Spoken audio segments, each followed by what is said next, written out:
restored me and how I got involved in Masters Media and how it came to be about. This is my version.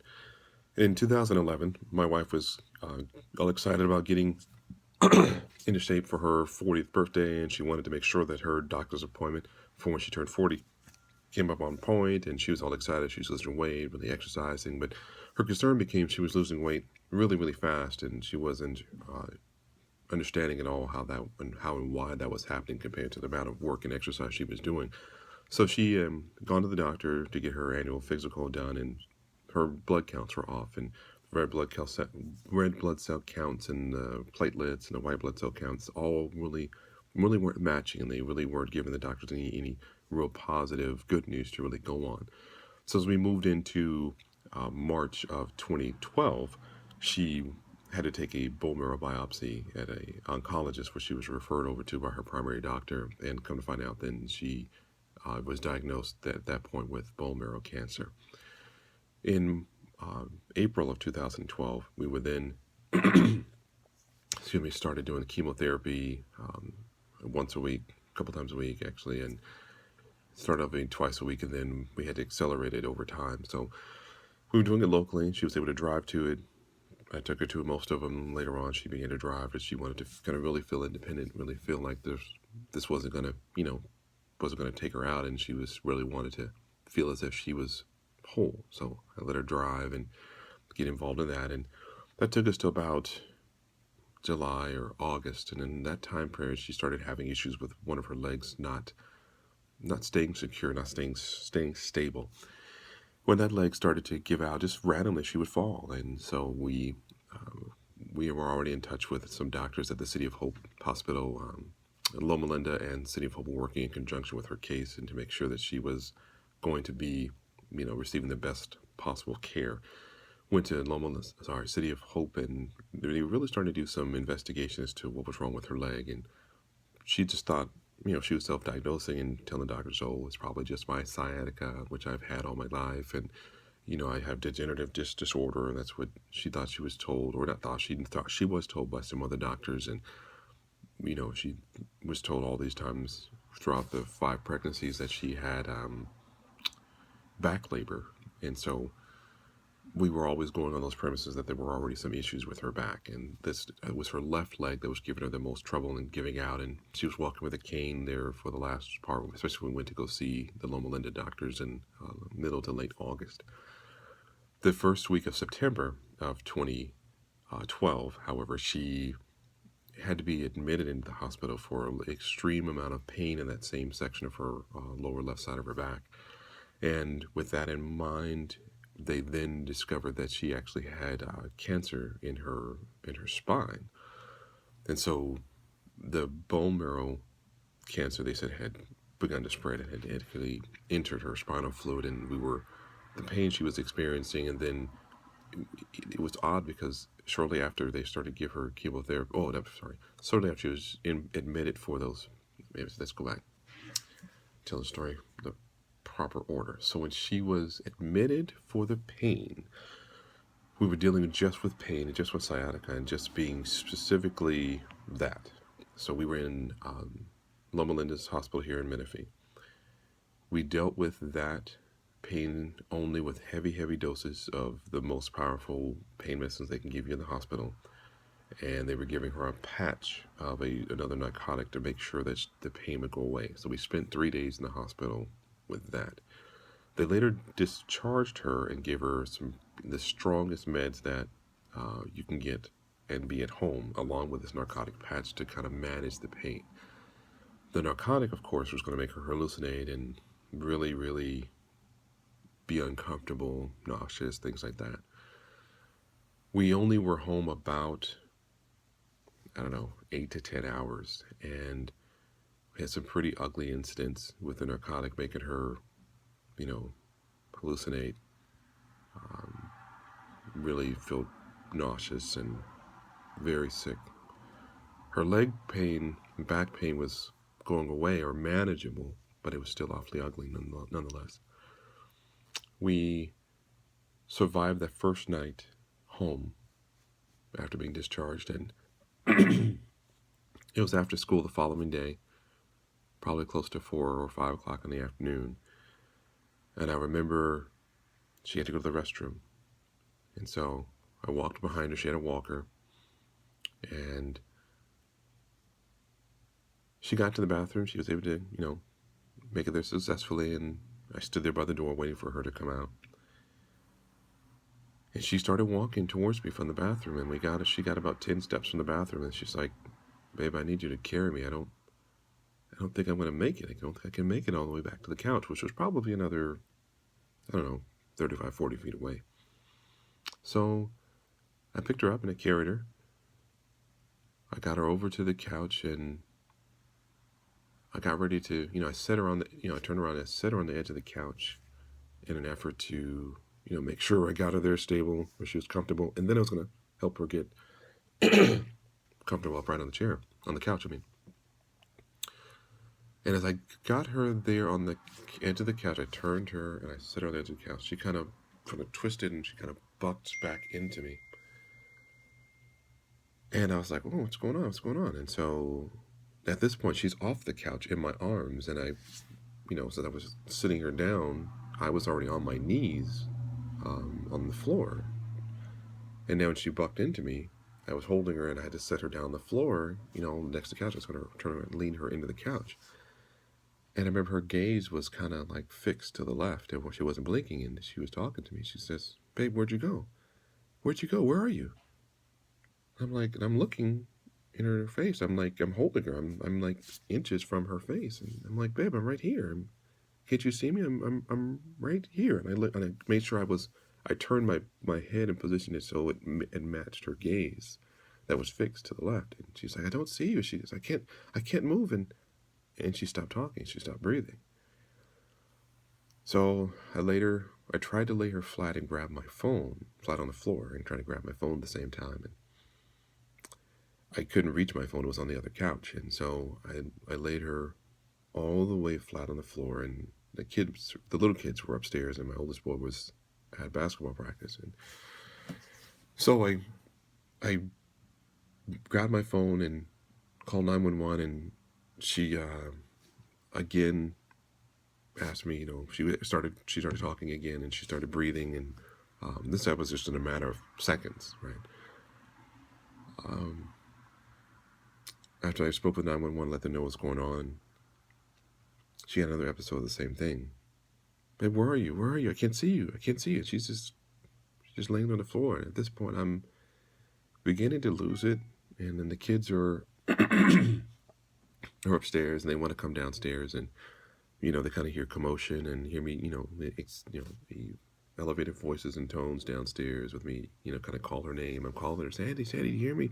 Sandy, babe. And the kids are starting to kind of get a little unnerved as to what's going on. And I try to keep them upstairs and I don't want them to see their mom laid out. I didn't know how to protect that situation with her laid out on the floor and me on the, trying to revive her and keep her attention, and if I can get it, and breathe for her if I had to. And I knew the ambulance was on its way.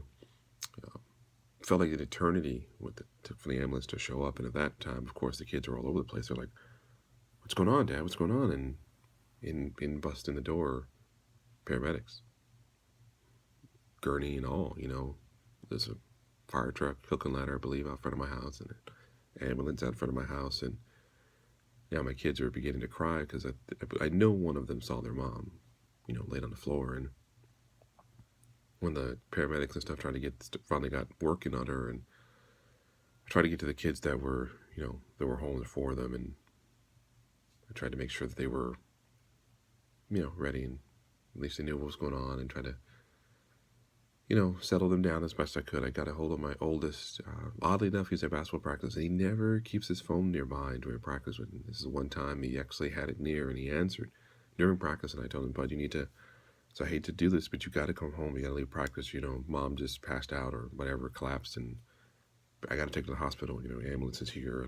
You got to stay with your brothers until I find out what's wrong with Mom. And they're going to be next door with their neighbors, the Vanderwoods, and, they're going to keep them until you come.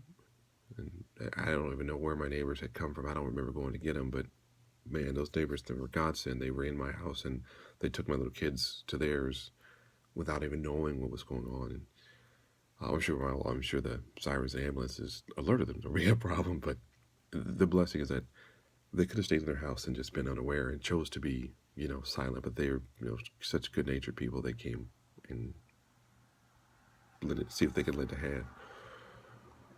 Got to the hospital, and they didn't really know what was wrong with her. And we went through two more episodes like that in the hospital. One while Sandy's sister was there, where she coded, and they actually were gonna, actually gonna shock her with the pedals, but she came back to, you know, consciousness and breathing. And it really unnerved her sister Kasha, and happened one more time, of course, while I was there with her. And it was, of course, unnerving when you sit there watching your one you love sit there on the bed, just not responsive and fixed and dilated gaze. Later, they did find that it was, all related to the cancer that had spread from her bone marrow into her spinal fluid. As days began to pass, she started to lose mobility in her left leg completely. She was paralyzed. It was like I would go away, and each day she would come back with some new lost limb: left leg, right arm, and the left was going. So I was real adamant with the doctors. They got to do something before we come in here. She can't communicate, can't breathe or anything. So they gave her. They found that they did spinal tap, found that there was cancer cells running rampant in her spinal fluid, and they gave her chemotherapy for several days in her spine, and it seemed to make a difference. Her hallucinations were gone, and she was able to, she didn't get her mobility back totally, but she was able to get some of it back. Her hearing had gone mostly. She was replaced with ringing in her ears. We had to do a lot of writing for her so she'd know what we were talking about. So the hearing never came back on the right ear. It did come back some on her left. They then told us that they were going to do chemotherapy. Radiation. So they had radiation on her for probably the better part of a month. I think it was going to be a month. She was going to go, several days a week for a month and then get checked out. She unfortunately was told one day I managed to miss an appointment, a follow-up with a radiologist, and he, for whatever reason, told her that, hey, most times people get cancer like this, they die. The mortality rate is like 3 months. I was like, how dare you tell her that? You knew every other appointment I made it to, and why would you tell her that, being there by herself? And by the time I got to the hospital, thankfully her aunt had come in from Cleveland, her Aunt Joyce, and she was there back in the room when she returned from the radiation, and she said Sadie was just crying, just quiet and crying, and wouldn't tell her what's going on for several, moments. And then she finally shared with her what the doctor had said, and I was livid. So I told the doctor, the lead doctor we were working with in Loma Linda, that how adamant I was about them saying anything to her when I wasn't present, especially delivering bad news. And the doctor's response to me was, well, hey, he is true. He's right that the mortality rate is 3 months, and whatever affairs you need to get with her, you need to get them in order because she's probably not going to make it. And it just felt like somebody kicked me in the stomach, that I wasn't expecting it to come, and I had to kind of sit down. I remember the room beginning to kind of spin, and I remember being lightheaded and dizzy, and the guy was talking to me, but I was adamant. I just reminded the doctor, said, from this point on,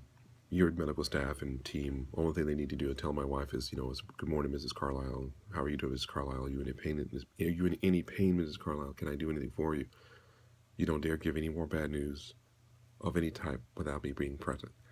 And I made sure I called the doctor and at City of Hope, told him the same thing, told him what went on, and he was very, very upset that would happen, because he was actually serving as the lead doctor, though he was not there in Loma Linda.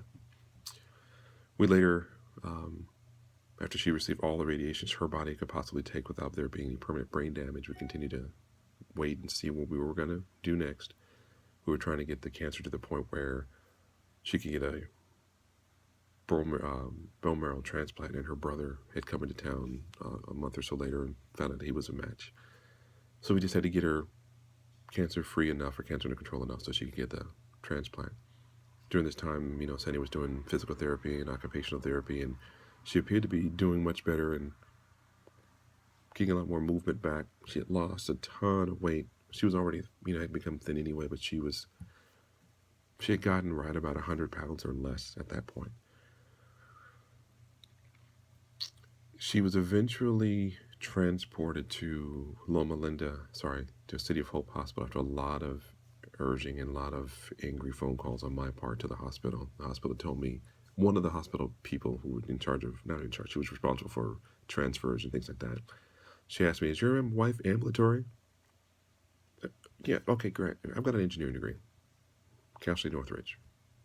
Ambulatory. Speak English to me. I'm on the phone trying to find out about my wife. Can she be moved to get better? What is ambulatory? What does that got to do with anything? It's like, well, does your wife, can she walk? Can she move around? It's like, no. I mean, she can't. She's kind of like paralyzed, and like a lot of her limbs are not completely paralyzed, but she's pretty bad off. What's going on? She says, we only take patients that have a chance to live. We don't take patients who are pretty much done for. I said it that way, but it's not the exact words I used, but it's pretty much the connotation. So I called the doctor and let her know. And so thankfully, the Lord allowed her to be transferred. The doctor overrode and received a lot of grace and got her transferred to City of Hope Hospital, which really turned out to be hospice care. It wasn't hospice by the definition, but she got to the point she was no longer able to eat. They were trying to give her chemotherapy once again in her spine because she began to hallucinate again. I remember I got a call from her sister Kasha one day, and she was like, "Hey, how was Sandy when you left last night?" I was like, "Oh, she was fine. I mean, she was talking, we were laughing, joking, whatever." She says, "Well, she's kind of out of it today and kind of saying some crazy things, and I don't know, the things she's saying doesn't make sense." And so I gave Kasha some clues to look for, and what we determined that her hallucinations were returning, and which means that the cancer cells were really active again in her spine and in her brain. So we got the doctors involved again, and they gave her some more chemotherapy in her spine. And long story short, she wound up in ICU, and that was the first of 2 trips. And we thought it was over then. She made it through that ICU trip, and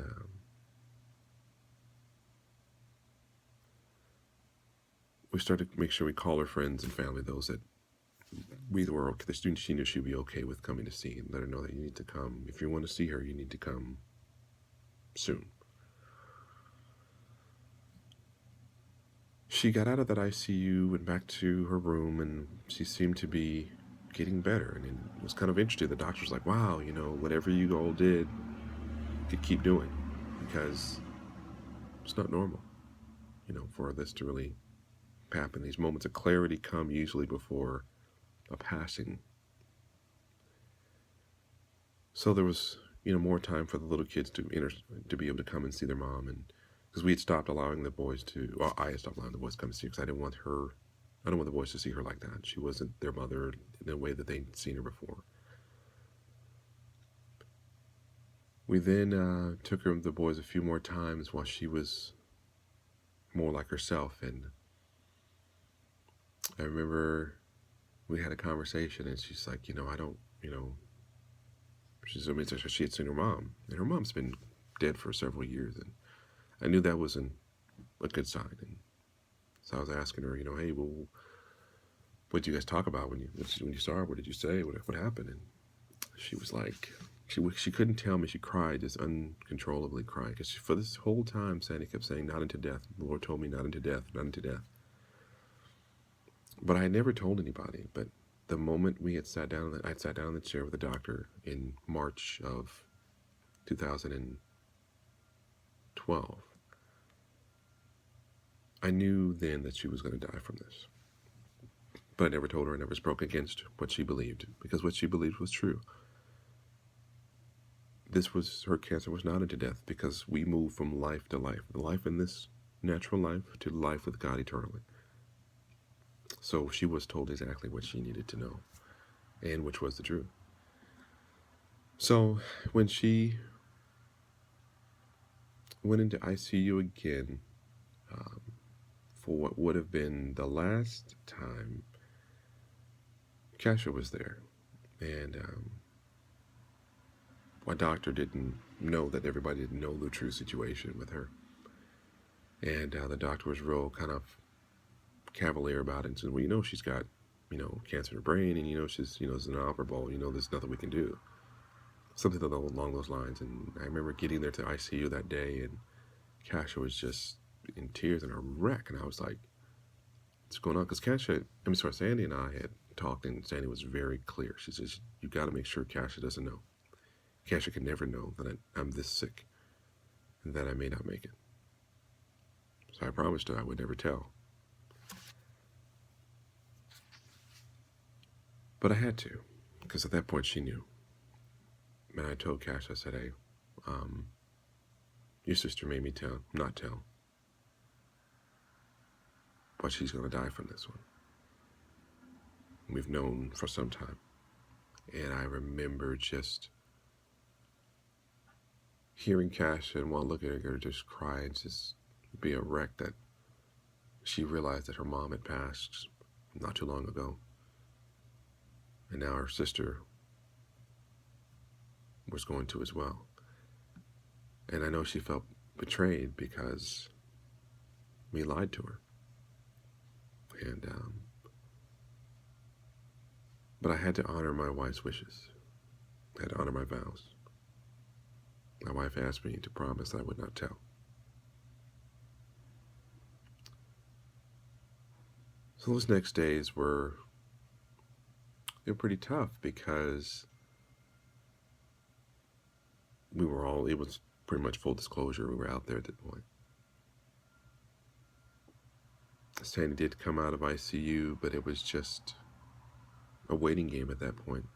I resigned myself to whatever she needed to be comfortable. She was getting these electrolyte bags or something, some yellow bag of fluid that she was getting daily, and she would get platelets and she'd get blood transfusions and things like that. And the hospital had meetings with us and said, hey, you need to think about hospice care. You need to think about taking her home or going someplace where she could die. And I remember saying, it was like, she wants to see her boy. I want to see my boys. I want to see my boys again. I don't want to die here. And she begged me to let her come home. And I was like, whatever you want. Whatever. At that point, I had done anything for her. I had done anything for her, and I did everything and anything for her throughout all the years we were married. But at that point, I had traded places with her, no problem. So I agreed to do hospice care. I told the hospital, so we were planning to do that. So I drove home. I was driving home, and I got a call from someone, and I can never identify who they are. They reminded me that hospice care is different than the care that you get in the hospital. So with that in mind, I called the hospital back and said, hey, no, we're not going to do hospice. You're providing care for her. All things that you're doing, the platelets and that bag of yellowish fluid, that's care. Your treatment, you're prolonging her life. You're extending her life to whatever you're doing. And then we got to keep that going. So you just can't send her home if you're not providing care. So we changed our plan then. And so she's like, I want to see Shane's birthday. I want to see Shane graduate from high school, because my oldest he was going to turn 17. Sorry, he was going to turn 18, and he was going to graduate. So what we did was we talked to his school. Sherry Cunningham was a good friend of ours. So she suggested that, hey, get a hold of your school, your principal and stuff, and see if they can do his graduation early in his mom's bedside. And if she's seen it done before, so Sandy would be able to see your son graduate. So I remember coming back to the hospital. I told Sandy, okay, after I found out that information, I said, babe, tell you what, I can't bring you home. And I explained to her why. She just cried, and she cried, and she cried. I felt like I was betraying her as a husband. I said, but babe, I got to protect you. I can't just bring you home to die. Because that would be the case. And under 10 days, she would die. She would dehydrate because she wasn't eating. She wasn't able to eat. She wouldn't be getting the IV fluid. She wouldn't be getting this bags of fluid, this yellow stuff. She wouldn't be getting platelets. And so in a matter of time, she would dehydrate and die. She would starve to death, dehydrate and die. I couldn't let that happen to her just on a humbug. Call me a terrible husband or whatever, but I just couldn't do that. So I got a hold of the school, and it was pretty much an immediate yes. And then within days, the school made plans to come up for a full graduation ceremony. And it was wild, man. All the people the administrators that were going to be on program that day and in on the graduation that day, they came to class to her room, and they were all there in their full robes and hats, and they had a Shane's robe, and he was graduating with honors, so his cord and everything was there, and we had found Kasha found a pretty dress for Sandy and some jewelry, and of course we had to cut it in the back, and she had to wear it like it was a hospital gown, so she was sitting in her bed wearing the dress and jewelry and everything, and so it was cool, and Kasha got a cake, and even though Sandy was feeling badly and stuff, and she was trying still being the gracious host, making sure everybody got cake, and they did the whole ceremony, the graduation ceremony, right there for my son in that room. And it was wild, dude. It was really, really wild because she got a chance to see her oldest boy graduate from high school. And I remember the principal told him that day, he says, hey, you got to keep coming to class because you got a couple weeks more, a month or so left of school, a couple months left of school. But technically you are graduating. There's nothing we can change about that. But you've got to, hold you to your honor and finish the process. I know this is probably a lot longer than I should have made it, and Alan, forgive me, I'll have to edit and cut this out, but I had to get this out while we were started. Not too terribly long after that, it was about a week or two, February 24th, I got a phone call. It was like, it wasn't even daylight left yet. And you get a call before daylight, it's never good. I knew exactly what it was. There's Jackie Johnson on the other end of the phone, and she said she's gone. She's taken her last breath. They've just pronounced her. Your wife's dead. I was like, all right, we'll be up there in a little bit. So I had to kind of get myself together, and I had been grieving anyway since March of 2012 anyway, so really wasn't much crying left to do. But I had to make a few calls to get folks to come watch my boy, the little boys, and the rest of us went up to. I know Shane went to go see his mom one last time when I got there. I remember saying his dad had just gotten there, like, I don't know. To my understanding, he got there after she was already dead, so I couldn't imagine what he's going through. But anyway, so I got a chance to see her and for the last time, and sign away her stuff in her body and get it assigned to the proper mortuary. And anyways, so that's enough for that. Well, the worst things I think I could have done next was to go home and tell my little guys that their mom was dead. I mean, that was probably easier than the conversation we had with them before that, where I had to tell them before that their mom wasn't coming home. That was a month before that, before the graduation and everything. I remember we had a bunch of folks from our house just come by, and I had to tell them all that, saying he's not coming home. And it was an interesting conversation. We had a similar town hall family meeting, or what you call it, a tribal meeting, that before she went in the hospital, and Sandy and I sat there and told everybody, look, you all represent those that are closest to us. You're going to need to step up and help while she's in the hospital. This meeting we had secondarily was to tell them, hey, she's sick, and she's never coming home, and some of you never be able to see her again because of the state her body's in. This third meeting was just to tell her that she was gone, and what do you do? After that, I remember, as we fast forward to the movie and the film, and I remember Alan calling me, and I think Sandy had been gone maybe 3 months, 6 months maybe. I remember it was a sunny afternoon, and he says, hey, dude, I got this, interesting, movie project that I came across my desk, told me a little bit about Kindred, and people, had a meeting about it. The film restored me, and Alan's asked me, hey, do you know of anybody who would be interested in investing in a small independent film? I said, maybe I would. Maybe my brother would be able to. And I know he's able to. He was a wealthy guy and his wife, and I knew they had the means. I thought, hey, maybe Ken would get involved. That'd be great, I took Ken the idea, and he didn't want another part of it. He didn't seem to be interested at all. And It's okay. I was a little hurt. I think I was more disappointed than hurt. It's not right there. I was disappointed because I was excited. I was like, oh yeah, my brother would get involved and this would be great and everything like that. But it wasn't what he wanted to do. I get it. Called Alan back. I prayed about it and I felt the Lord that led me to do it. So, I told Alan, yeah, I got my wife's life insurance. How much do you need? I'll put up a lot because I feel as if this is what the Lord wants us to do. And I had to teach all of my boys and show them by living out my life that you can't just lay down and do nothing when the tragedy happens. You can't be a drunk. You can't be a drug addict. You can't commit suicide. Even though I've had thoughts of all of those. But I needed to walk out my life into the point where my boys knew that the scriptures are true, that you can do all things. I can do all things through Christ who strengthens me. And this movie project was one of those all things. I wanted them to also know that you didn't have to live a traditional, go to school, live it life one way kind of lives. That you can do extraordinary things. You can do things out of the ordinary. You can be a musician. You can be an actor. You can be a writer. You can be a song. You can go to school and be a student. You can own businesses. You can do whatever the Lord calls you to do. You can do that. So I had to live it.